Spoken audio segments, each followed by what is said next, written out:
I want to tell you something real quick before we jump in. A friend of mine called me in the middle of a speaking tour that I was doing in Europe and said, Eric, you need to come to Poland. There's a big marketing conference and they need you to come and speak as a favor. And I said, I'm on a tour. I don't have any time at all. And they said, well, do you have any days off? And I said, well, I have one day off just to recharge my batteries, but I'm speaking every single day. And they said, well, what's the day off you have? And I said, it's this day. And they go, well, that's the day they want you to come. And I said, no. I said, no, problem. It's a problem. I'm not doing it. And then another friend of mine called me, and he turned out to be doing some consulting work for the same marketing company. And he called me and said, Eric, they really need you to be there. Would you do it as a personal favor to me? So now I have two of my friends asking me to do them a favor to go to this event in Poland. And I'm not interested in doing it, but now two friends have asked me, I agree to do it. So I fly off to Poland. I get to the airport. I get to my hotel, and they tell me that a car is going to come pick me up at my hotel. And when the car picks me up at the hotel, it'll take me to the conference center. I'm supposed to be on stage at 12, and they tell me the car is going to pick me up at 11. That's not ideal. You know, it's not ideal. But look, they're running the show. I do what they tell me. The car comes to pick me up at 11, but they don't send a car, you understand? They don't send like a car. They send a taxi. Now, I'm not snobby. I'm okay to go in a taxi. The trouble is that the taxi, when we get there, doesn't know where to take me. So like we get to the conference center, and it's one of these giant conference centers where there's halls, and some of the halls are bigger than this entire building. And I don't know which hall even I have to go to. And it takes us about 35 minutes to get there. So now I have to be on stage in like 20 minutes, and the taxi just drops me. And it's like, it could be a 20-minute walk away. I just don't know.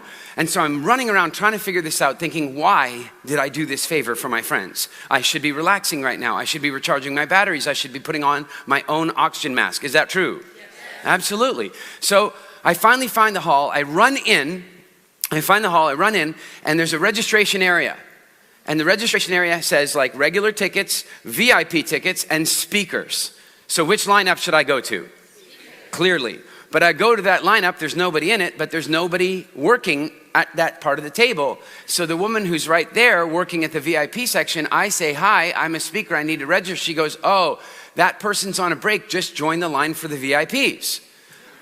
Well, there's like 6 people in that line, and I've been watching her, and it takes her about 4 minutes per person to register them. And I'm like, I go, okay, I can do that, but it's taking you 4 minutes per person to register. And that's going to take you 24 minutes, and I'm supposed to be on stage in 8 minutes. What do you think we should do? She goes, maybe I should register you right now. So she registers me and then gets a woman to come over, and the woman comes over to take me to the main hall where the conference is. We get over there. I'm like, I have to pretty much walk onto the stage. We get into the room. It's this huge theater-style room with the elevated seating and the control booths at the top with people in them. But the one thing was missing. The audience. There was like nobody in there. There's like 12 or 15 people. And by the way, were they all sitting right here? No, 2 over there, 1 over there, 1 more over there. Like they're scattered around. And I turn and I go, where are the people? You know, I'm here doing you a favor. Where are the people? And she goes, oh, they're expecting you. They'll walk in once you get started. I'm like, really? And I know that they have all the networking area and the display booths, and there are people out there. There's 1,200 people there, but they're not in here. And I go, well, when did the conference start, the speaking part? And she says, this morning. I said, oh, are we on a break right now? And she goes, no, it's happening right now. There's a woman on the stage. I'm standing down here, and there's the stage. It's much higher. And that's the first moment I look up, and that's the moment I realize that there's a woman on the stage speaking. I've been in the room for 5 minutes and I couldn't even notice, and neither could the 15 people. The 15 people are checking on Facebook. They're looking for the bottom of the Facebook wall. Have any of you found it? Anybody? They're looking for it. They're going to injure their thumb looking for the bottom of the Facebook wall. And so that's when I realized that the woman is on the stage, and I'm going, there's 15 people, I want to leave. I do not want to be here. I'm doing these people a favor. I'm not charging a fee. It's not, I don't have programs and stuff in Poland to be marketing. Like there's a favor, and I just want to go. but I've agreed to be there, so I'm going to go. And I go, well, where's the microphone? You know, I'm scheduled to speak for 3.5 hours, and I'm frustrated, and I go, okay, where's the microphone? And she goes, it's the guy over there. Now, the room was much bigger than this room, much wider, and the guy with the microphone was way over at the other side of the room. And I go, well, don't you think we should get the microphone on? And she goes, yeah. And as I say that, this woman finishes. Nobody claps because they didn't know she started. And then the MC goes up and starts reading out my introduction. I don't have a microphone. And I'm like, she says, yeah, the guy's coming. He's on his way. And now, have any of you climbed Kilimanjaro? Anybody? Yeah, like you will know the word pole pole. It means slowly. This is the way that you walk up Kilimanjaro.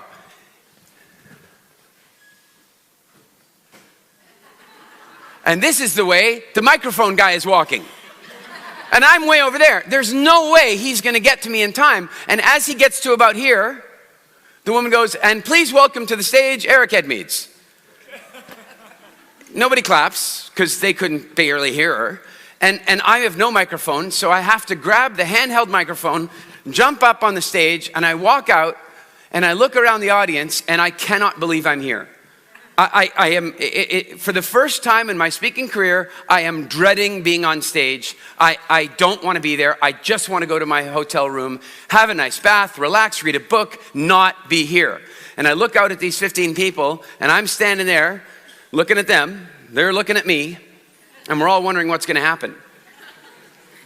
And I suddenly think to myself, what would I do if one of my clients, one of my students asked me what to do in this situation? Like, what if one of my students was on the stage, they took out their phone, and they go, Eric, I'm on stage, and this is everything that's happened, and I don't know what to do right now. And I would know exactly what to do. I go, I know what I tell them to do, but I'm not doing it. I'm not doing it. And then I thought, oh God, that's not who I am as a teacher. I really try to practice what I preach. So if I think they should do it, I'm going to have to do it. And I stop and I go, all right, guys. By the way, a handheld microphone. How much does one of those things weigh? It depends on how long you have to hold it for. 3.5 hours. The thing gets pretty heavy. So I'm starting. Oh, I can't believe this. And I go, all right. I think that in order for me to help you, I'm going to have to prove to you that I know something about marketing. You came here to learn about marketing, and there's nobody in the room. That doesn't say good things about me, does it? Do I have their attention at this point? Yeah, they're kind of going, wow, that's an interesting thing to say. And I go, and I think the only way that I'm going to be able to get you to hear the important information that I have for you today is if I can get this room full of people. If I can get this room full of people, then you'll probably pay attention for the whole 3.5 hours. Isn't that true? And now, are they intrigued now? So I'm like, so I'm going to do that, and you're going to help me. And they're like, what? And I said, this is what's going to happen. In a moment, I'm going to count. I'm going to count down from 3. And when I get to 1, you're all going to jump up. By this point, there's now about 25 people in 1,200 seats. And I go, I'm going to count from 3 down to 1. And when I get to 1, you're all going to jump up, and you're all going to clap and laugh and scream really loudly. And then the people will come in. And here's the thing. I know some of you are thinking, I'm not doing that. And the reason you're thinking, I'm not doing that, is that you think you're going to look stupid. But the problem is, the other 14, 15, 20, whatever, the other people are going to do it. So when you don't do it, you're going to look stupid. Are you ready? I said. And they said yes. And I said, all right. Now, the reason I'm telling you this is there's some people out there that think that the phone call they're on right now, they think that the conversation they're having about the Guns N' Roses concert is more important than what's happening in this room, and I'm telling you that it's not. And so when I count down from 3 to 1, we're going to do the exact same thing. Does that sound good? Yeah. All right. I walked up in front, and I said, let's do it. 3, 2, 1, go! Oh my God, that's incredible! Oh, it's so funny! You guys, that's amazing! Holy cow, I can't believe it! I don't even know what to think of it! That's so amazing!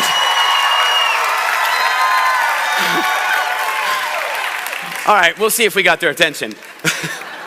So are you guys ready for some fun? Yeah. Awesome.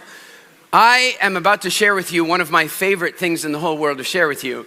I have devoted this part of my life to giving people the gifts that I believe are the most valuable in the world. I have been honored over the last 3 weeks that we've been here in Tallinn to have people walking up to me all the time and telling me the stories about how their life has been transformed from a health perspective. People are telling me about the weight that they've lost and the pain and symptoms that are gone. That their children have even, I have had people come up to me and go, after a month of watching your videos every single day, my kids started getting curious. And now they want to change their food habits and so on. And I think one of the greatest gifts in the world you can give anybody is their relationship with food. Is that true? Yes. And you know who's trying to take away your relationship with food the entire time? The food industry. And so that's my job, is to undo what they're doing. And I love doing it. And one of the other gifts that I really love to give people is the gift of communication. The gift of being able to communicate your thoughts effectively, persuasively, influentially.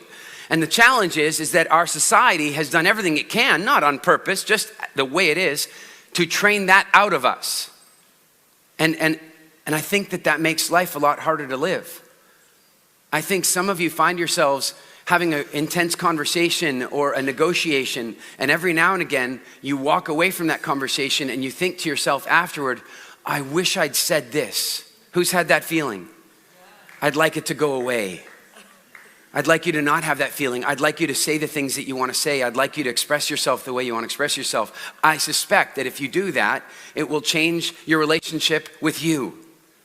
It'll change your significant relationships, your romantic relationships. It'll change your relationships with your parents. It'll change your relationships professionally. It'll change everything. And for those of you who are interested in getting an incredible professional advantage, I'm talking the biggest professional or business advantage possible. What we're going to do today is going to be unbelievably valuable. And I'm going to give you some of the sort of theory and science behind this. Now, this is going to be shocking for some of you, especially those of you that are younger.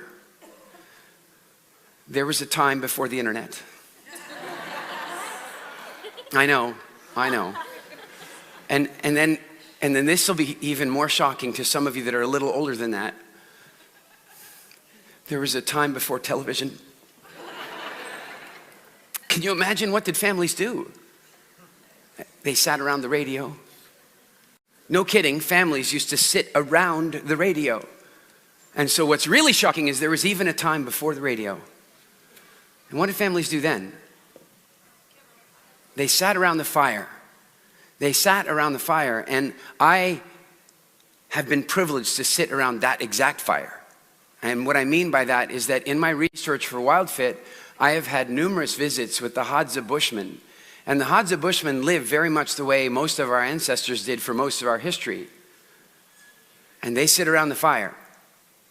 And I want you to think about something. If you're sitting around my fire 100,000 years ago, and I share a story with you, and it's entertaining and it's engaging and it makes you think and maybe it makes you laugh. But in that story, I tell you about the time that these big white rhinos tried to kill me. Because they really did. I'm not kidding you, it really happened to me. And I'm standing there and these big white rhinos are running toward me.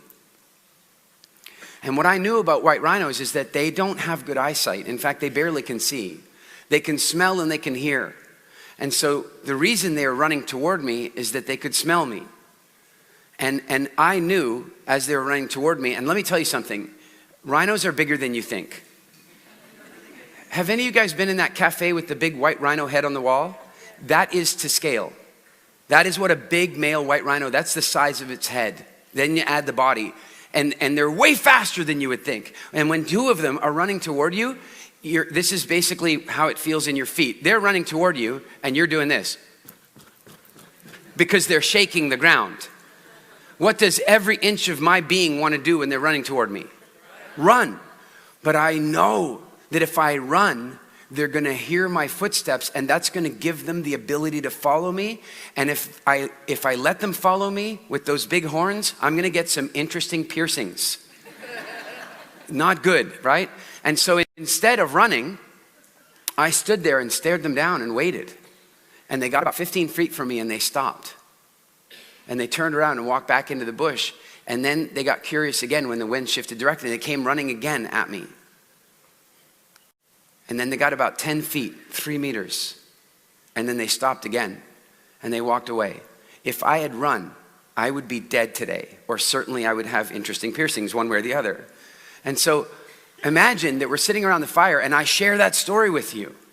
And a week later, you're off in the bush picking berries, doing whatever you want to be doing, and 2 white rhinos come running at you. And you suddenly remember, oh my God, I'm supposed to just stand still. And you stand still, and it saves your life. Whose fire do you want to sit around for the rest of your life? Do you understand?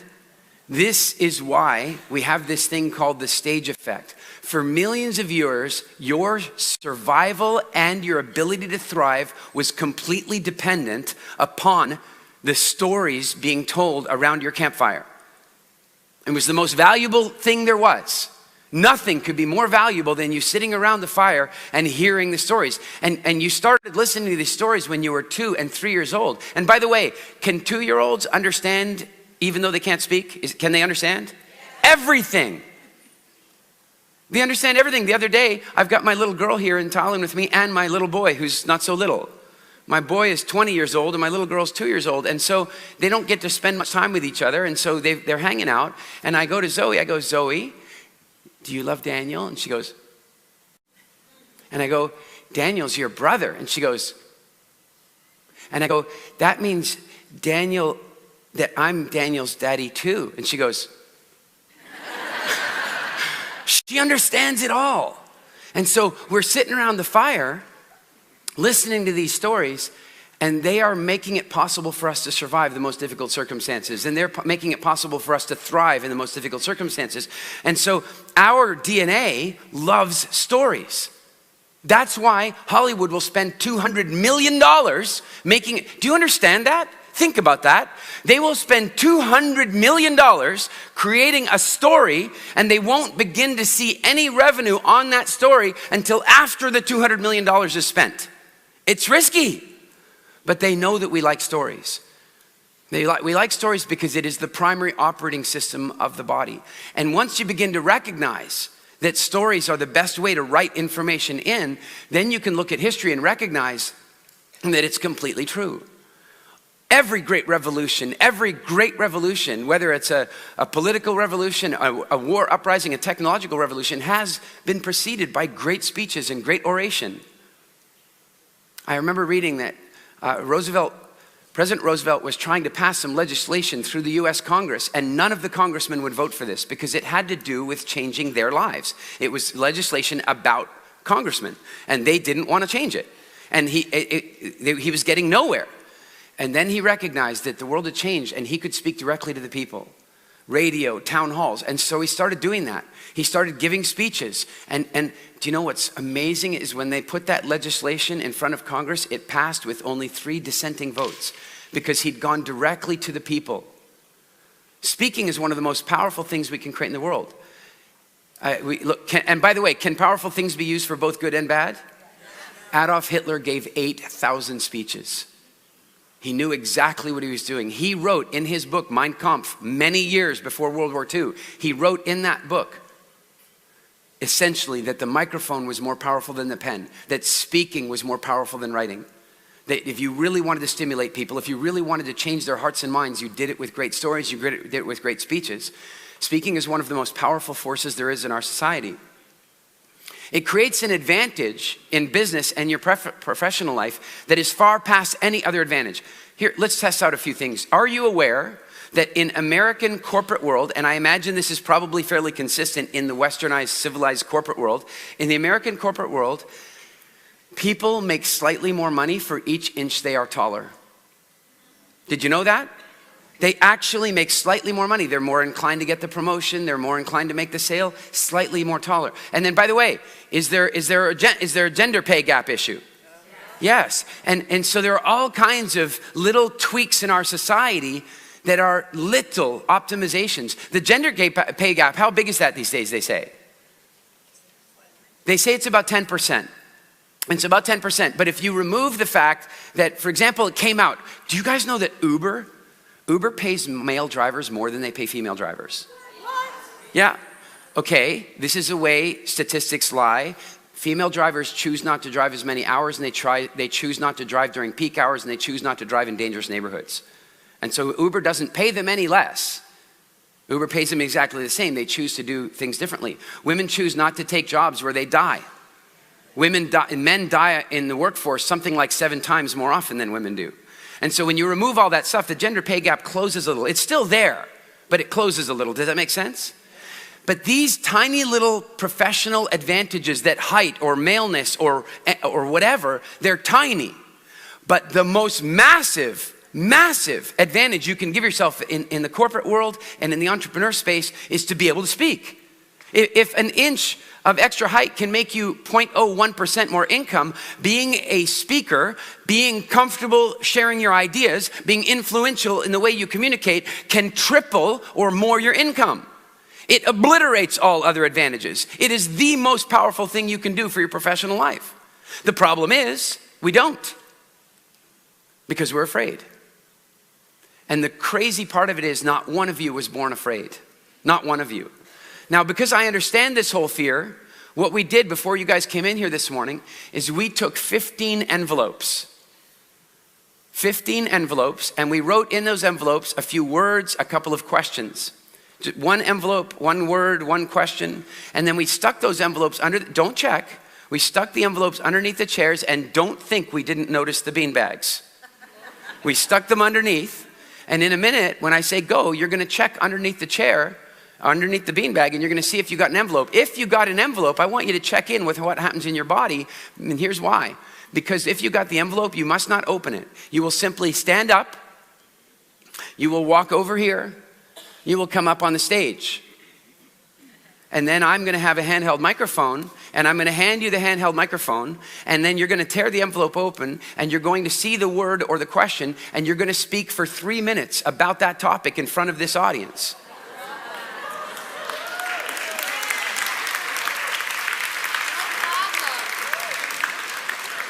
I will tell you that one of the words is orgasm. Another word that's in there is Brexit. Another word that's in there, Donald Trump. So, who's ready? Go ahead and check. Okay, stop it. There are no envelopes.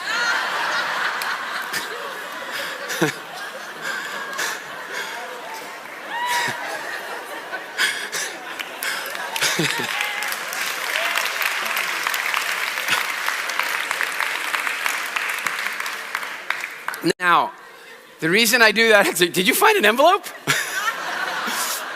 I do sometimes have envelopes, so they might be stuck under there. The reason I did that is there were a variety of different emotions that came up in the room. Now, I want a totally honest answer here. Please don't worry about looking good. I want a totally honest answer. There were a few people in this room that were absolutely, genuinely excited about this idea. Who were they? Wow, welcome to Mind Valley University. Because it is not like that out in the rest of the world. That was a good 15% of the room. In the rest of the world, in a room of this size, it would be 1 or 2 people. And they would almost always be one of my clients. That's how it is. That's how it is. How many people were like a little excited, but also your stomach was doing a little backflip thing routine, okay? All right? And how many were thinking, I'm not the least bit excited, and I feel like I might actually vomit? Who was in the category? And then how many of you are thinking, please no envelope, I won't do it? Anybody? And then there was a couple of you that thought, if there's an envelope, I'm not pulling it out. I know.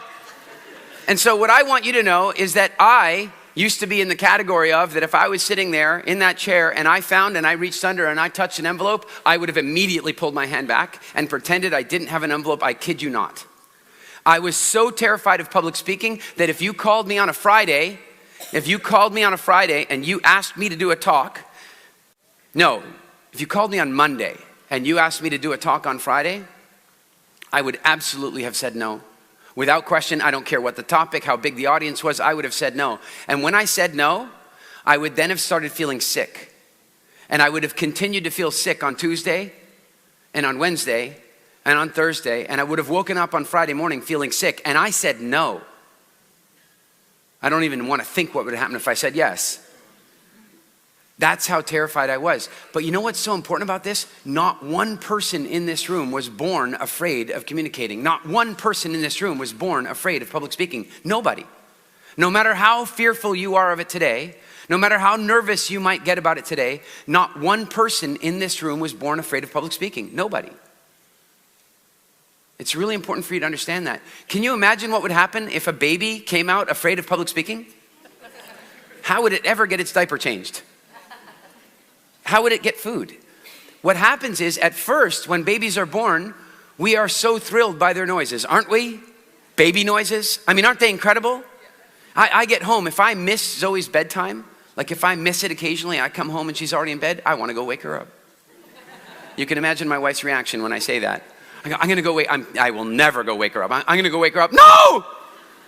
But you know, in the morning now when she wakes up and immediately she starts talking. And she talks in some strange mix of English and Spanish and now Estonian. And it's beautiful and we love it. And most parents do. But then there comes a point in time after the age of 3 and 4 where the talking isn't so great. Where you're on a plane and the child is being too loud, and that's where you're trying to go, shh, shh. Indoor voice. Think before you speak. Children should be seen and not heard. And it begins.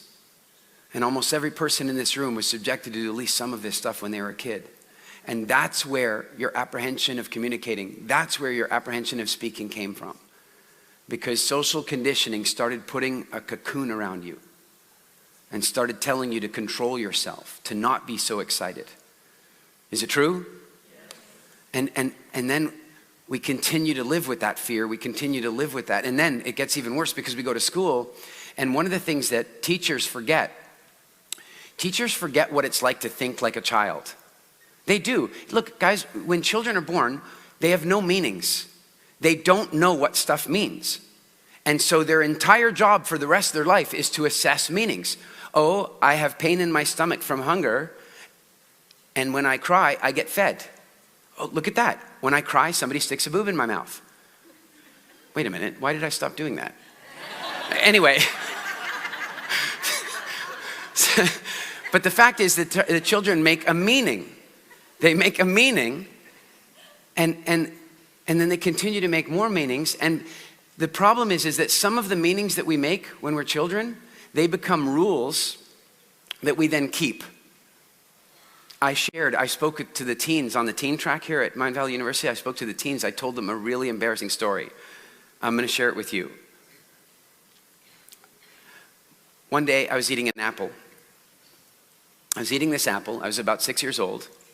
And then I decided that I needed to use the washroom. So I went into the washroom in our house. I went in, closed the door, put the apple up on the shelf, went in and did my business. I won't act that part. Finished up, flushed, washed hands, grabbed the apple, took a bite, opened the door, and walked out. And my mom was standing there. Now think about this from my mother's perspective. All she heard was toilet flush and son walking out with apple in his hand that he was eating while he was in the bathroom. How does my mom feel about this? Not good, right? So my mom goes, Eric, you can't do that. And I said, what? She goes, you can't eat an apple in the bathroom. And I said, why not? She goes, it's dangerous. And then she got distracted and went off and did mom stuff. And I'm sitting there with, it's dangerous. Why is it dangerous? And this was when I was 6, so this was a few years BG, before Google. And so I couldn't go, why is eating an apple while you go to the toilet dangerous? I couldn't do that. The question was just in my head. And do you remember, back in the days before you could just ask the universe for the question, did you ever have that thing where you had a question bouncing around in your head, bouncing around, and it's like the rest of your life kind of got filtered through that question? That's what happened to me. And so I was sitting out with some friends one day, and we're at a restaurant, and we have the straws, you're drinking out of a straw, and we were doing like kids do, where you block off the top of the straw, and you pull the liquid up, and then you drop the liquid in, right? It's physics, basic physics, it's fun. And then I was doing it, and suddenly I was like, oh wait, if you block off the bottom of the straw, the liquid won't come out. If you block off the bottom and the top, the liquid won't come out. if you block off the top but you open the bottom, that's the bizarre part, right? You block off the top and it won't run out the bottom. Maybe we're the same. Maybe the danger is that if you swallow and open the top, at the same time that you poop and open the bottom, you just fall out. I figured it out. She's right, it's bloody dangerous. I won't be doing that again. I'm telling you, for months after that, I could be chewing gum, just chewing gum, and I go to the bathroom and go, oh, get rid of that gum. Wouldn't want to have an accident, where I slipped out of myself. And so children are doing stuff like that all the time. Is it true? And so we forget that. And so you're in a class and you're teaching, if you're a teacher, and you want to teach the children a bunch of things. You want to teach them the curriculum, but you also want to teach them how to learn. Is it true?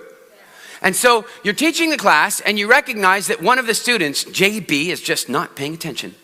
All distracted by her recent nuptials. She's just not paying any attention to my class. And so how am I going to teach her the lesson to pay attention? How am I going to teach her? I'm going to call on her. You see, what I'm going to do is I'm going to teach something, like I'm going to teach the great story of the War of 1812. Most of you that are from America have no idea about this war, but this is where America decided to invade Canada and take over. They invaded Canada with numbers 7-1. 7-1 they invaded Canada. And by the way, Canada burnt the White House. Did you hear Donald Trump talking about this recently? The war did not go so well for the United States, and I could teach you all about how they invaded Canada in the War of 1812. And then at some point during the lesson, I am, as the teacher, going to go, I have some questions. When did the War of 1812 happen? And a number of students are going to raise their hands. Which students are going to raise their hands? The ones that have been paying attention and know the answer. Teachers will typically not call on the children that have raised their hands. The teachers, when they ask you a question like that, it's just a poll. They just want to know how many of you got it. And so if you raise your hand, they know you got it. If you don't raise your hand, you're asking for trouble. I figured this out young. I taught the kids this, by the way. I taught them a trick I had in school. I'll teach it to you. I went to school and I hated that because I didn't like school very much because I would typically pick stuff up on the first pass. And do teachers stop on the first pass? No, they teach it again and again and again, and it would drive me crazy. So I got into meditating. They called it daydreaming. Now I know it's meditating. But I got into meditating, and I would be doodling and meditating out the window, and then the teacher would call on me, and I didn't hear anything, and then I would feel like an idiot, and I would feel stupid. And so I learned that if you do this in September, you can give yourself freedom for the rest of the year. What you do in September is you pretend to meditate. You pretend to daydream. You pretend that you're not paying any attention. You doodle, but you're really listening. And then she goes, what is H2O? And you don't raise your hand. You pretend you're not paying any attention. And then she goes, Eric! And you go, water! You just do that 2 or 3 times in September, you're free for the rest of the year. Free pass.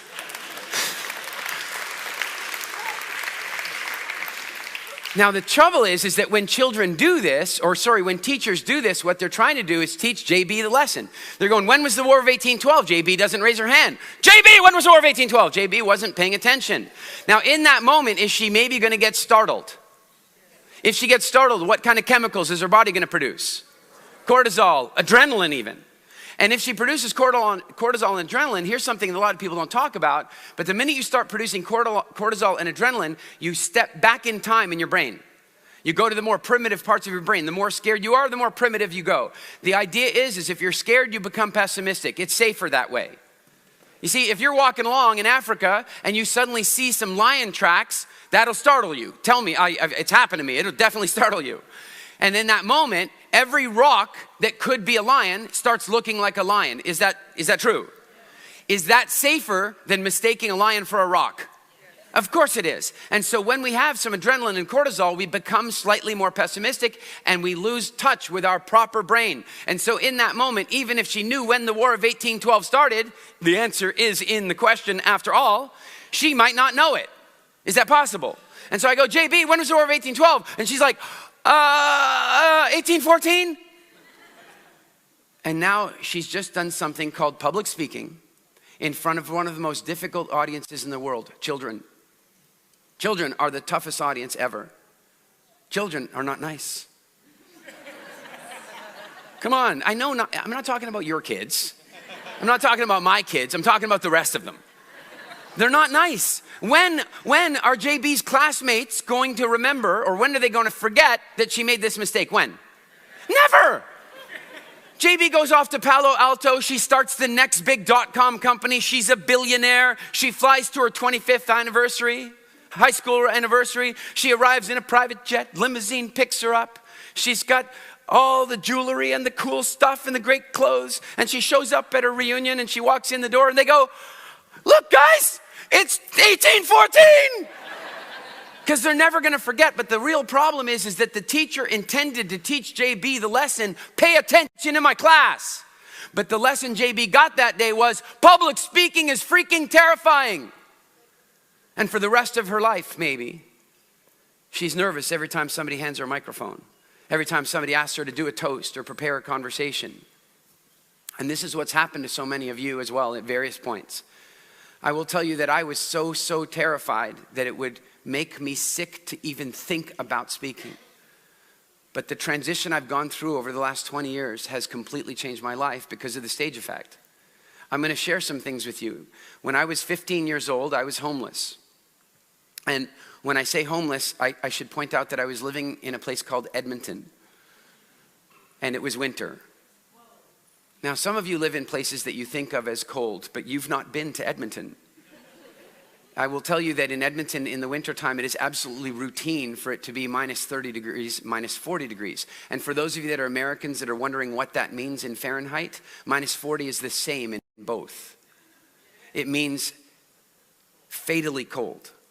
And if I look at my life from that starting point, if I look at my life from being a homeless teenager on the streets of Edmonton, Alberta, to the things that I've achieved in my life since, and I'll give you some examples some of you know. I was invited one day to do a tour of the original Industrial Light and Magic movie studios. For those of you who are not familiar with Industrial Light and Magic, it is the special effects shop that George Lucas created to make Star Wars. And one day I was offered a chance to go do a tour of these studios. And when I got there, I found out some interesting things, that George Lucas had sold the studios to some private guys that were running it for about 3 years, and they weren't running it very well. And they were trying to raise money from investors for all kinds of cool movie technology and 3D technology. And I watched one of their investor pitches, and it was atrocious. I mean, it was bad. It was the "don't invest in my company" presentation. It was terrible. And so I'm sitting down with everybody afterward, and I'm not saying anything because I'm just a friend. I'm just a guest here. And then Gavin, my friend, says, "Eric, what are your thoughts on the way we should do this?" And I'm like, "Gavin, I don't want to offer my thoughts. I'm not from the movie industry. I don't want to do this." I wasn't nervous of public speaking, you see. I just didn't want to crash in on their party. And then they said, "Well, why does, Eric, what's your opinion?" And I said, "Do you guys really want the truth? Like, do you really want the truth?" And many of you will know this about me. How many of you have been to any of my seminars? Anybody? Am I nice? I'm not nice. And what I mean by that is that you might ask me a question, and the first thing I'm going to ask you is, do you really want to know? And so that's what I said to them, do you really want to know? And they go, yeah, we really want to know. And I said, well, the presentation sucked. I mean, it was bad. It was really bad. And they said, why? And I said, well, because of this, and this, and this, and this. And then at the end of my talk, I braced myself because I basically expected them to kick me out. And they said, we have another group of investors coming in this afternoon. Would you give the presentation? No problem. I thought it was a big problem. What do you even? And I'm not kidding you. 2 hours later, I'm standing on a stage in the George Lucas Theater, 140 seating private theater where THX Sound was debuted. And I'm standing in the theater and there are investors in there and I'm giving the pitch. And then the investors at the end of the pitch, here's what they say. If we invest, will Eric stay and run the company? I'm on a tour. This is a very, you know when you go to the tours and they try to make it really realistic, you know? They've made this one really realistic. In the end, the investors decided not to invest, and I got talking to my friends, and I went to the owners one day, and I said, look, I think you guys are in a lot more trouble than you're letting on, and here's my offer. And I offered to buy the company, and they said no. And so I flew home, and I was living in the Caribbean, in Turks and Caicos, and I flew home, and I got a phone call almost the minute I walked in my front door, and they said, would you come back? And I said, why? And they go, because we want to take your offer. And I ended up buying the studio, and the first thing we did after that was work on Avatar, and then we worked on Pirates of the Caribbean, and Transformers, and Elysium. And then from that company, we started a really cool company that literally built life-saving technology for the US military. We literally saved lives. And that only happened because I had become comfortable with speaking. I got another phone call one day and they said, Eric, could you come and do a talk here in Vancouver, Canada? And I said, that's great. I don't think I've spoken. I left Canada when I was in my mid-20s and I'd love to come back and do a talk in Canada. And I gave this talk. And at the end of my talk, the woman says, would you come back and do another talk during the Olympics? I'm like, sure, that'd be great. I go home. She calls me a few weeks later and she goes, Eric, I need your help with this event in the Olympics. I said, sure, what do you need? She goes, well, we're setting up, it's the city of Vancouver, and we're setting up this host program where every 4 days of the Olympics, we have a different group of people coming in from different industries in the United States. So the construction industry, the medical industry, the legal industry, and so on. And she says, the trouble is that we want to get the people from the visual effects and movie production industry to come, and we can't get them to show up. We just can't get them to show up. And she goes, why won't they come? And I said, oh, well, when you're in the movie industry, you just get invited to everything. It's just the way it is. It's the sexy industry and you get invited to everything. So pretty soon you learn you have to say no to cool stuff. I'll tell you, by the way, one of the coolest ways you can accelerate your manifestation in life, one of the coolest ways that you can accelerate your ability to manifest incredible financial freedom is to become totally okay with celebrating saying no to cool stuff. FOMO can be one of the single biggest blocks to your manifestation. Fear of missing out can absolutely get in your way of creating an incredible financial future, and I'll tell you why. Think about Richard Branson, who wakes up in the morning. How many things can he do that day? Anything. He can do anything that day. With who?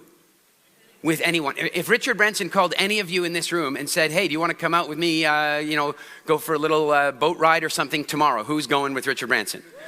He can call anybody at any time and do anything. But what that also means is every single day, there are 9,000 incredibly cool things that he's not going to do. And he probably had to get okay with that because some of you, when you have a fear of missing out, it's painful. Who feels a little pain when they're missing out? That pain is something your subconscious mind will do anything it can to avoid. And so that includes holding you back from creating those opportunities in the first place. So now what you do when you have a fear of missing out is you don't have a fear of missing out. You have a new thing. It's the celebration of missing out. I celebrate when I miss out. Just a few weeks ago, we had our first ever Wildfest conference. We'd set it up, it was done, it was booked, and then I, no kidding, got the invitation to go to Richard Branson's private game reserve in South Africa and hang out with him. And I had to say no. And you know how I said no? I said, no, how cool is it that I have to say no to that? Does this make sense? And so the problem is these people in the movie industry, they've gotten really good at that. They just say no to all the cool invitations they get. They just say no. They don't have to do it. And she goes, but how could we get them to say yes? And I said, I'll tell you. The only way I can imagine you're going to get them to say yes is if you book the last 4 days. You book the last 4 days of the Olympics and you get tickets to the closing ceremonies because it's the coolest thing. And you get tickets to the gold medal hockey game. In Canada and America, this gold medal hockey game was going to be one of the most sought after sporting events in the history of sports for North America. And the woman said to me, that is never going to happen. Never going to happen. Those tickets are the hottest tickets in the Olympics. We're never going to make it happen. And I said, I know. That's why I said, do you really want to know? Like, that's the only way you're going to make it happen. She calls me back 2 days later and she goes, we got them.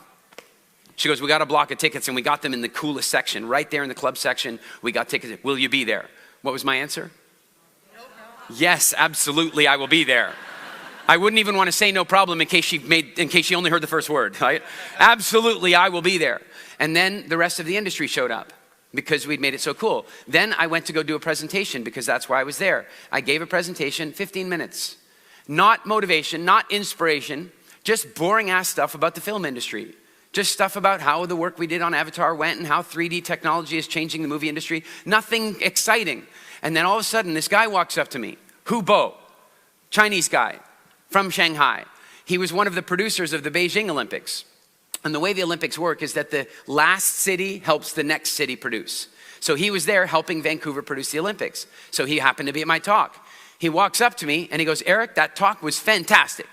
He says, it's the best one I've seen in the whole program. He says, I'm working on a movie right now, a big feature, a movie about the Sun Tzu's Art of War scrolls. And it's gonna be like a $200 million movie. It's gonna be like Avatar. And the government has already agreed to fund it, but they've told us that we need to fund a smaller movie first to prove that we can make one. He says, do you have any 3D movies that you would like funding for? Even if I didn't, I just go to the bathroom, grab a toilet roll, and write the damn thing. I mean, if somebody's offering you funding for your movie, yes, you have a movie. Just practice. I just want you to practice with me. Right now, how many of you right now do have a movie? Okay, just a few of you. No, just wait. Actually. Now I'd say something different. I've got money for somebody who has a movie to produce. How many of you have a movie to make? Excellent answer. Excellent answer. 2 months later, he sent us $250,000 to go into development on a project we were working on. Why did that happen? Because I'd overcome my rubbish, I'd overcome the garbage, and I'd gotten comfortable with speaking. It has opened so many doors for me that I can't even begin to tell you. Who wants to know my recipe for getting on stage at A-Fest? Anybody want to know that one? I don't know, that didn't seem like there was a lot of excitement for that. I'll tell you the way it works. Some of you have studied inceptive marketing with me. So here's what happened. I had made a decision, not only that I wanted to get on stage at A-Fest, but I'd made a decision that I wanted my products published on the Mindvalley platform. Here's the bizarre bit though. At the same time that I made that decision, Vision had made a different decision. And that was that Mindvalley no longer wanted to produce quantity. They wanted to focus completely on quality. They wanted best of breed authors. In other words, they were going from 80 authors down to 14 authors. And I had made the decision that I wanted to be one of those 14 authors. Does this sound like an easy goal? No. And so let's back up. When we talk about marketing, when we talk about influence, it doesn't work like it used to in the 80s. In the 80s, what you did for influence was you just talked about how good you were. You talked about your features and benefits. You talked about how great you were. You advertised yourself. That does not work anymore. Do we agree? It's over. And now what we have to do if we want to influence people is we have to think about them. We have to think about them. We have to think about them and talk to them about, in fact, I want to do a funny little thing. I need some parents. I need parents. I need parents that are sitting beside each other. Are you sitting beside each other? Have we played this game before? Okay, good. They are now my parents. And I am a 14-year-old child. And I would very much like to go to Disney World. Now, in the traditional world of children, how am I going to convince mom and dad that I get to go to Disney World? How am I going to do it? Help me out, coach me on the traditional world. How would I do it? I'm going to go tell them what I want, right? I really, really want to go to Disneyland. Say no. No. Now what do I try now? Begging, please. I'll clean my room, bribery. Is it true? Right? And then, guilt. But all the cool parents are sending their kids. Will kids do this stuff? Absolutely. Well, I'll tell you something. You might think the kids do this stuff. I've seen some of your websites. You're doing this. You're just talking about you on the website. I want you to buy my product. Let me tell you how great my product is. You're not giving them value. So if I think of it differently, wait a minute, who's my ideal target market? My parents, aren't they? All right, so if I want to influence them, I need to learn everything I can about them. What are my parents worried about? What are they thinking about? They're thinking about me. They're thinking about, am I safe? They want to make sure I don't get somebody pregnant, that I don't have the police bring me home. They're thinking that I want to get a good education. Is this all true? All right, now, my parents are thinking about that stuff. Got it. Hey, mom, dad, are you having good breakfast? I just wanted you to know I've been thinking a lot lately about my university education and, university entrance requirements. I've been thinking a lot about that. Do I have their attention? Yes. Yeah, one of them is choking now from, what? What? And it turns out, mom and dad, that university, the grades thing, you guys were right. That's really important. I'm going to have to step up on that area because you got to have those grades. You know what else is fascinating though, is that it turns out universities aren't interested just in robotic grades. They're interested in interesting kids. They're interested in innovation, activity, involvement, creativity. And so I'm doing everything I can to learn about that because there have been some incredible people out there. Do you guys know who Nikola Tesla is?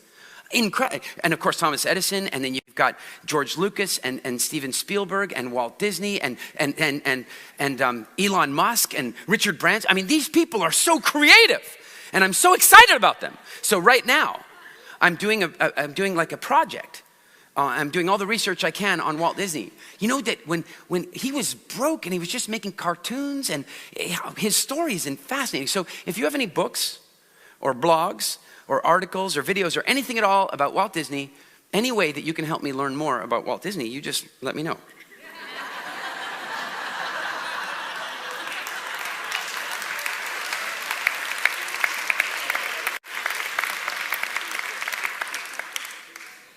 Whose idea is it going to be? It's going to be their idea. It's going to be their idea. And I think a lot about this because most of us these days are so uncomfortable with communicating that we don't have time to think about our communication before we communicate. Isn't it true? I am a big fan of having really clear strategic objectives before I communicate. Before I walk on stage, I have a list of strategic objectives. One of them is always to have fun. It's always like that for me. I won't go on stage if it isn't fun, ever since Poland. By the way, in Poland, did I end up having fun? Yeah, because it was one of my strategic objectives. And so one of the problems is that if you're nervous and you're freaked out and you're afraid, it's hard to think strategically, because most people, many people in this room even, if they were told, hey, you have to give a presentation in front of hundreds of people, your biggest strategic objective is survival. Isn't it true? It's just to get through it. It's just to get to the other side. In fact, some of you will come up and you'll do a presentation and you'll do really well. You'll make people laugh. You'll give some good ideas. You'll walk off the stage and you'll have instant stage amnesia. You'll forget everything you said. Who's had that experience? That's adrenaline and cortisol. When you walk up on stage with adrenaline and cortisol, you mess it up. And you don't give yourself a chance to learn. So I'm going to give you a clue, one of the biggest clues you can have in starting to get really comfortable with being on the stage. Never ever tell the audience that you're nervous. Never ever show them with your body that you're nervous. Never let them hear in your voice that you're nervous. Don't do it. How many of you have gone out to do a talk, you've been a little nervous, you've really kicked butt, like you've actually done really well. Once you got into it, you made them laugh, you started to feel pretty good, and then you got off the stage and it was good.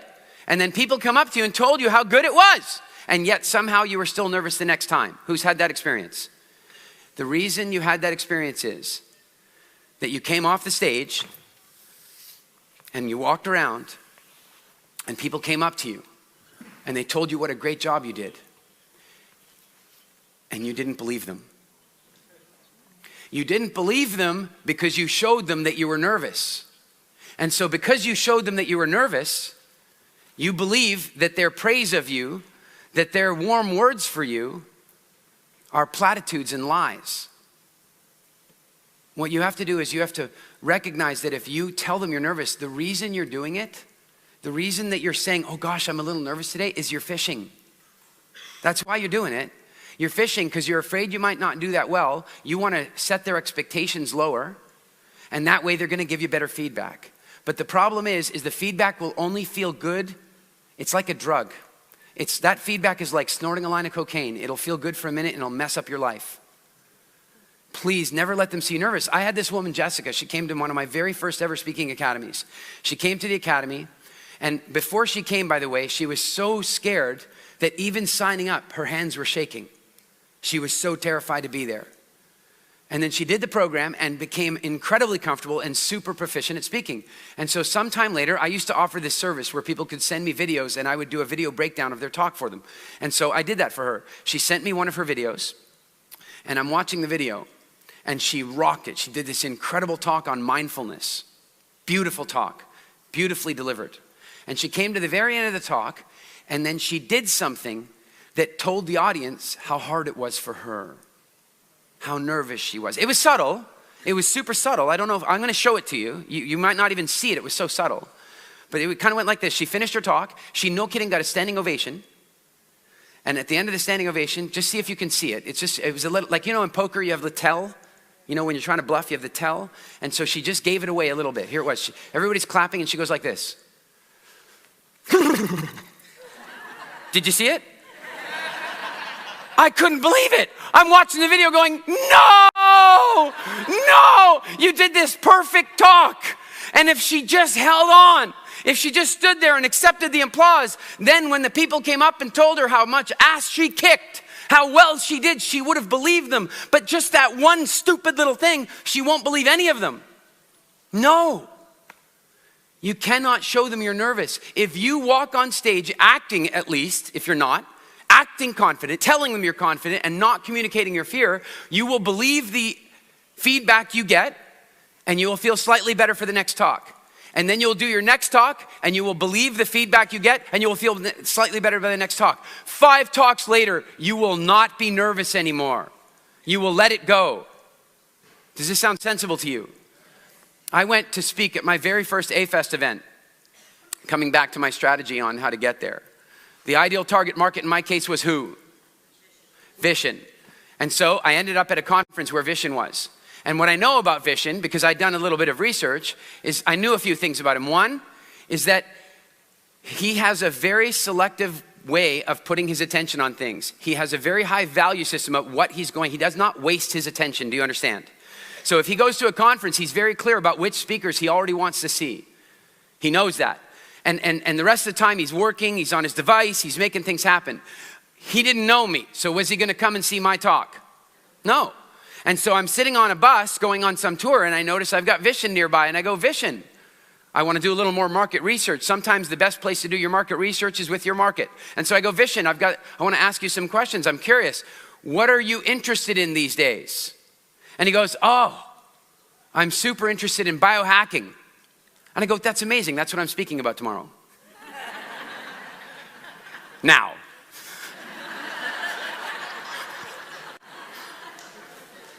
Know your ideal target market and then give them what they want. As it turned out, I was talking about evolutionary biology and evolutionary psychology, which in my opinion is the foundation of biohacking. I wasn't gonna say that in my talk, but now I thought maybe I should address it. And the other thing I knew about Vishen is that he really values solid educators. Have you guys noticed the quality of the people he brings for you to learn from? He really values solid educators. And one of the ways he measures them is, can they hold an audience's attention? Can they give information in a way that the audience is actually gonna learn and actually gonna change? And so I knew that if I could get him to come in the room, that I needed to deliver like that. And so there he was in the room. And so I gave the talk that he needed to see. He walked up to me immediately and he goes, Eric, you gotta come speak at A-Fest. Mission accomplished. Step 1 of mission accomplished. By the way, I wasn't doing a lot of speaking back then, and I said, what month is it in? And he told me the month. And I said, yes, because I didn't have anything in my calendar. I was like, yeah, okay, I'd do it. And then another guy, because I had done so well, walked up to me, Colin, and he goes, Eric, can you speak at our conference in Vancouver? And I'm like, what month is it? It's same month. I'm like, yeah, what are the odds that, yeah, I'll be there. Same weekend. One event's in Vancouver, Canada, and the other one's in Mykonos, Greece. So, close. And so I go off to Vancouver, and I do my talk, and I get off stage, and I normally would like to stay and, autographs and pick selfies and all that kind of stuff that people want to do, but I could not. I literally went from the stage to the limousine, to the airport, to the 3 flights, to Mykonos. And here's the funny thing I didn't know, is that Mindvalley had arranged a hotel room for me. I didn't know that. I didn't know anything. I just went there myself, and I had already booked my own hotel room. The problem is when I didn't check into my hotel room, they're like, where the hell is Eric? And so the next morning I woke up in my hotel room and I walked over to the conference center and I knew I had to be on stage in about an hour, and I went there to go and look at the stage and do all my stuff. And Mia, some of you will be familiar with Mia. Is Mia fantastic and amazing? Yeah. Absolutely she is. And she and I had never really met before. Well, that's not true. About 2 weeks earlier we had met on Skype. She goes, Eric, the A-Fest schedule was full before Vishen invited you. She goes, what are you planning to speak about? And I go, well, I imagine Vishen wants me to talk about WildFit, I think. And she goes, well, we already have Dave Asprey, we've got JJ Furgen, we've got Mark Hyman. We do not need another diet talk. You cannot talk about diet. And I'm like, I have no idea what to do now. And so, what did I say to her, by the way, when she said this to me? No problem. And then I got there and I got a hold of her on FaceTime. And she goes, oh my God, Eric, oh my God, you didn't check into the hotel and we didn't know where you were and we're freaking out. And I said, Mia, everything's fine. It's no problem, I'm here. And then I walked out and she immediately calmed down. She came out and met me in the lobby and she said that it was just so amazing because so many times speakers are frenetic and nervous before they walk on the stage. Is it true? Yeah. And in my case, I was like, I was just so laid back. She's like, you're on stage soon, right? And I go, yeah. And she goes, don't you have to do that nervous thing that people do? I go, no. She goes, oh, do you do it like right before you go on stage then? I go, no, I just don't do that. I don't like that. I don't enjoy it. So I don't do that. We don't go there. And she's like, okay. And so then I walked out on stage and I did a talk. And that night, we were all at dinner. I was out at dinner, and Vishen was there, Christina was there, a bunch of the speakers were there. And Vishen walks up to me and he says, the tribe so enjoyed your talk. Would you do another one for us? Now, I need to back up for a moment. I don't do 20-minute talks. I just don't. I just don't do that. I just don't do that. Do you know why I don't do it? If you would like me to come and speak in your company and you want me to speak for, 8 hours, do you know how much time I have to prepare for that? I don't. I just show up and I'll speak for the 8 hours. I'll do a little preparation on what your company wants, but I don't have to prepare for a talk like that. If you want me to come on stage and speak for 3 hours, I'll prep for half an hour or to an hour max. But if you want me to talk for 20 minutes, I need a month. Because I have to choose the words so carefully. I have to choose the rhythm so carefully. I don't have leeway. So people have come and asked me, oh, come and do a TED Talk, come and do it. Nope. 18 minutes. No, I won't do that. I just won't do it. But in this case, remember, I had a strategic objective to get published on Mindvalley. And so in order for me to get published on Mindvalley, I knew step one was get myself on the AFES stage. And when Vishen said, come and speak, I didn't even ask how long it was. I found out it was 20 minutes. And I'm like, no problem. And so I did my first talk in 20 minutes. First time I ever spoke for 20 minutes. And Vishen comes up to me afterward at dinner, and he says, Eric, the tribe loved your talk so much. Would you do another one tomorrow? For 20 minutes.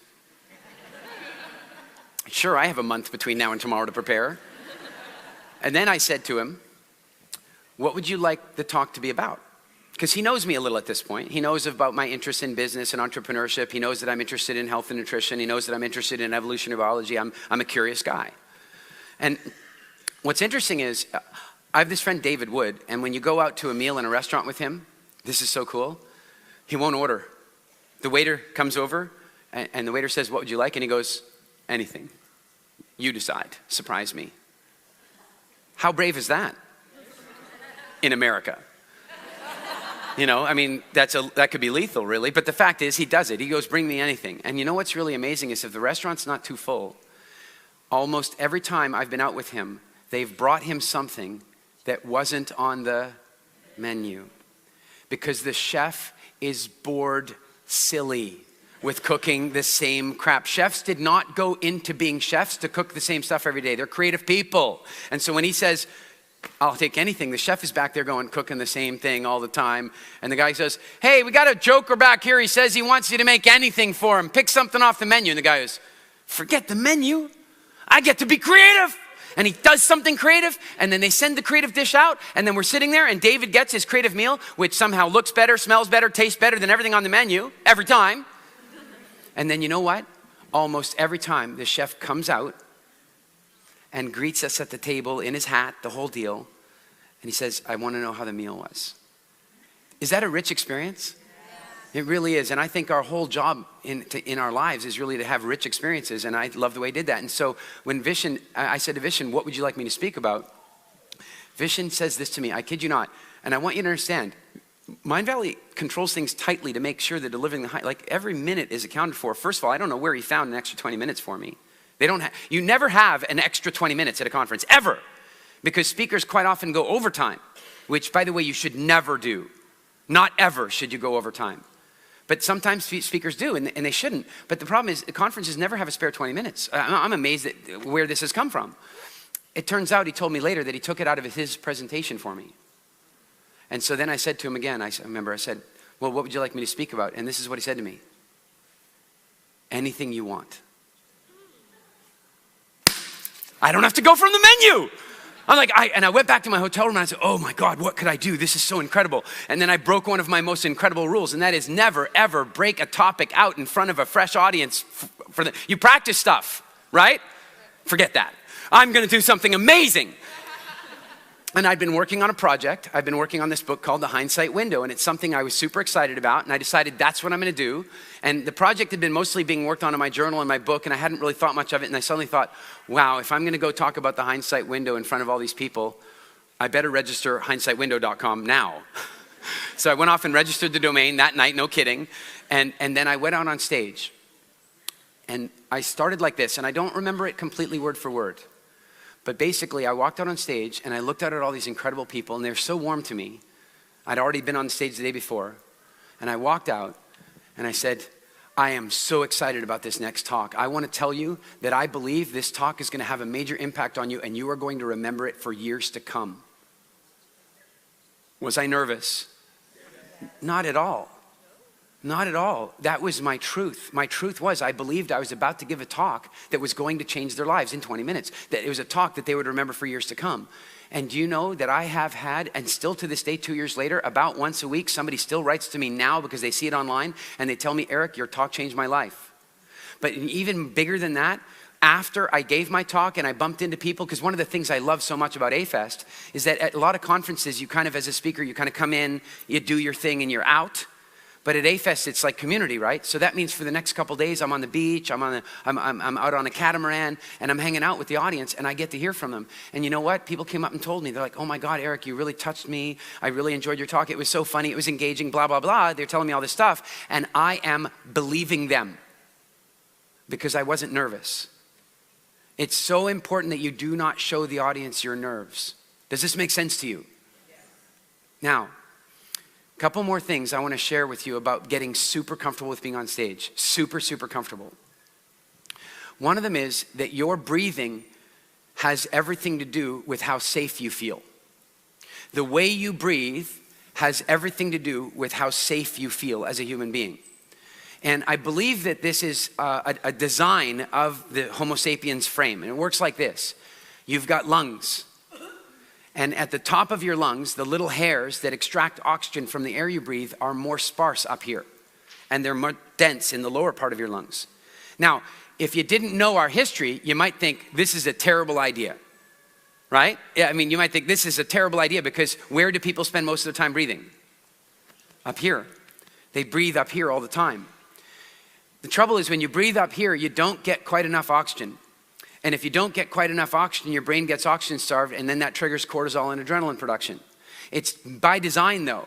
It now seems flawed because we spend so much time sitting down and crunching up our lungs, so we're constantly producing this flow of adrenaline and cortisol when we sit at a desk for too long. It's one of the reasons. Have you ever seen the brain scans where they show a brain of somebody who's been sitting for like 30 minutes, and they show somebody who's been walking?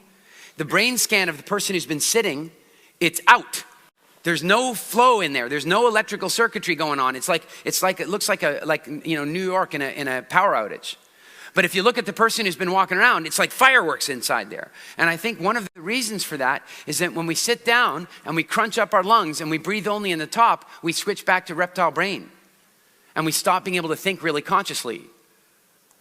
And then a problem with that is that if we breathe like that, what did we say earlier? If we breathe like that and we produce cortisol and adrenaline, we become naturally more pessimistic. I wonder if this is why so many antidepressants are out there these days. Couldn't be.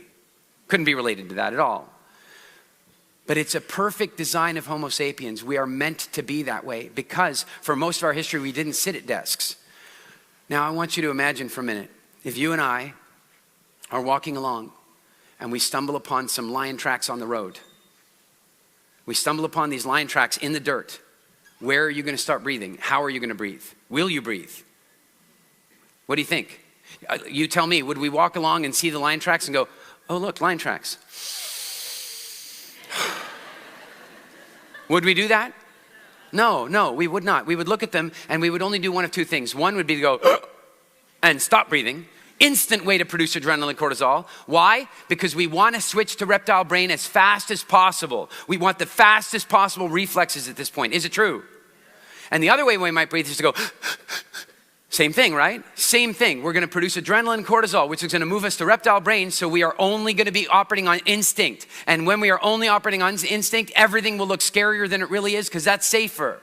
Okay? That was perfect for most of our history. But you know what it's not perfect for? The person who's about to walk on stage and give their presentation, because I've seen them. I'm talking professional grade, world famous speakers. They're standing off on the side over here and they're going, I'm going to do my presentation. And they do this.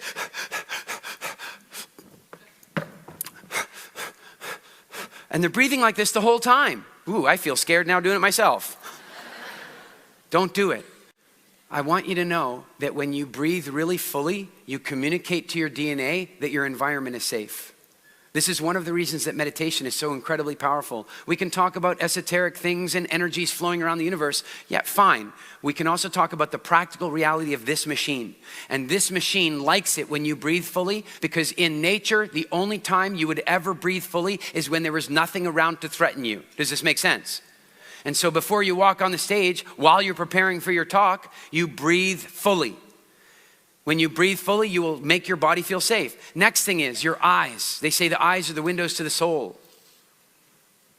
Well, I would put to you that the eyes are also absolutely connected to your sense of well-being.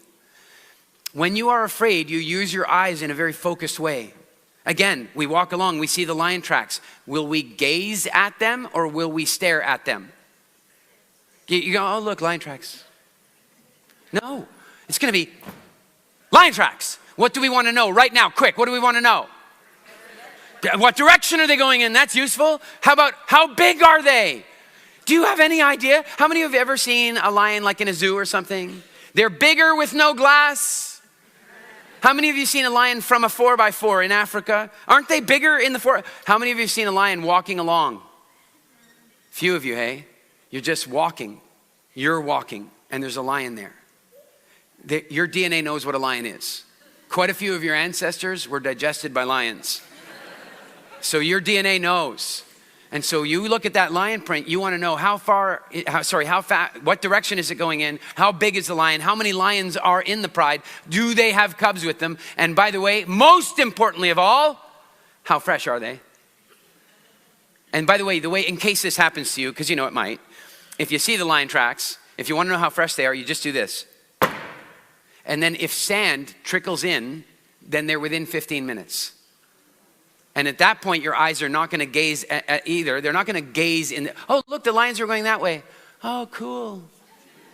Your eyes are going to go, zoom, zoom, zoom, zoom, zoom. And they're going to look for everything. Well, guess what? When people make themselves nervous, they start doing that with the audience. And they start looking around like this super fast and focusing in on stuff. And they make themselves afraid. I want to share with you a really powerful distinction. Do emotions affect our body? Does our body affect our emotions? It's a feedback loop, isn't it? You know, it's like Tony Robbins. He says, if you want to, how fast can you change the way you feel? In a heartbeat, right? Change your physiology.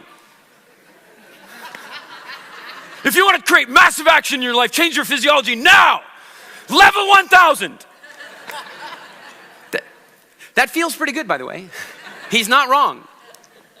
The fact of the matter is that if we look at somebody, we can roughly tell what emotion they're experiencing based on their body. Is it true? But tell me the difference. I mean, if I see there's a depressed person over here, you'll tell me shoulders are slumped, face is slack, right? If I tell you there's an angry person over here, shoulders are tense, fists are clenched, face is clenched. But if I tell you that we have two people here, one of them's excited and the other one's nervous, tell me the difference. What's the difference? There isn't really. Do they both have sweaty palms? Are they both breathing up here? Are they both vibrating inside? Yeah, there's no actual difference. They're the same emotion. They are actually exactly the same emotion. I will put to you that excitement is simply nervousness about something cool. Right? And nervousness is just excitement about something scary. That's it. And so what that means is the person over here getting ready to come on the stage, if they're creating movies and pictures that are scary, then they're going to be nervous.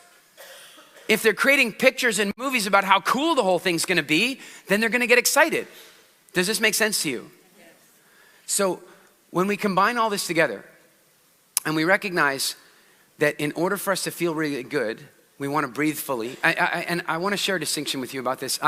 I share this every now and again, and it's a little controversial. Are you guys okay with a little controversy? I want to suggest to you that, and some of you may have seen me say this, I think there's a YouTube video that Mind Valley published where I said this, so some of you it won't be a new idea. Maybe you heard it from somebody else too. But I want to put to you that I don't think cigarettes are addictive, chemically. So there are two types of addiction, right? How many of you have ever found yourself addicted to a video game? I want to know, where are all the Candy Crush people? Yeah, my wife and I, we almost had to call the divorce lawyer Candy Crush. So can a video game be addictive? Yeah. But that's not an external chemical addiction. That's an emotional addiction or an internal chemical addiction. So when you stop playing Candy Crush, what happens to you? Your husband loves you again. No.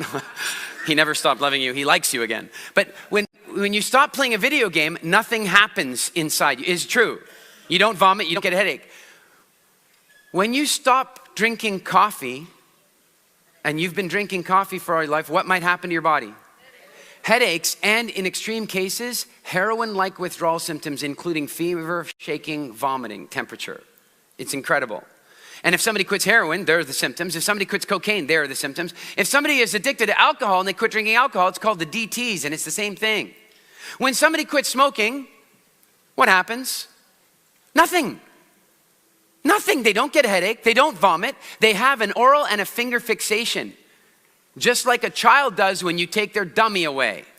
The next time you see an adult with a cigarette or an e-cigarette, I want you to create a picture in your head of what it really is. It's them walking along like little Jessica Simpson. Or no, the other one. Jessica, the little one, right? This is an adult with a cigarette or it's this. That's all it is. They're just doing it because it feels good. Like they may as well switch to a dummy. But the one problem is the dummy won't solve the real addiction for them. The real addiction they have is to deep breathing. That's the addiction they have. The addiction they have is to taking a nice deep breath. There are some other things like personal significance, like, damn right I'll do this no matter what anybody says. Then they feel important. By the way, it might kill you. There's some adventure. But the biggest thing that they're really addicted to is the deep breath.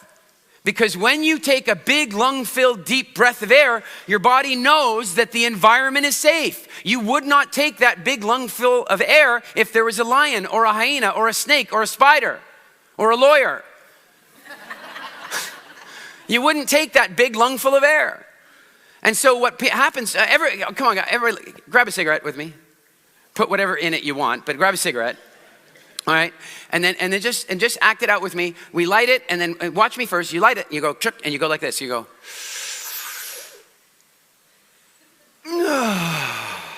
Okay, everybody do this with me. Ready? Here we go.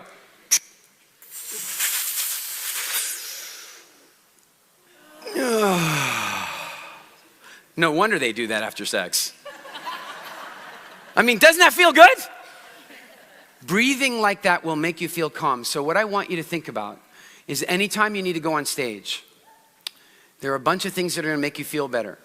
Breathing deeply, using your eyes in a soft, gazing way. When a bushman is sitting in Africa making stone tools or carving an arrow, he's gazing out at the horizon and then looking down and gazing out. If there was a threat, he would stare. If he's relaxed, he will gaze. So we breathe deeply. We gaze. We see it coming out beautifully. We never let the audience see us nervous. And the last thing that is so important is we start the talk with a predictable laugh.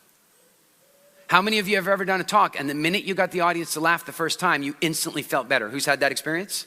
So why not? And many of us have had the experience by accident. But what if we did it on purpose? My friend Jack Canfield, do you know what he does? He's so funny. What he'll do before he goes on stage is he'll have slides of all the funniest comics he's seen for the last couple of months. And he just plays the slides and everybody starts laughing. He didn't even have to say a word yet. But he feels good, they feel good. What a great warm-up act. I saw Eddie Izzard. Eddie Izzard, the comedian, he created the first ever public Twitter wall that I saw at an event. He put this huge screen up with the Twitter feed so the audience could write to him on Twitter. And they put it publicly. And it was hilarious, the things people wrote. The audience had tears down their face. The audience was the opening act. He found a way to make them laugh. And so what I want to suggest to you is that the last piece for you is to be predictable in that first bit. Know exactly what you're going to say so that you can create a predictive response from the audience in the first 30 seconds. Does that make sense?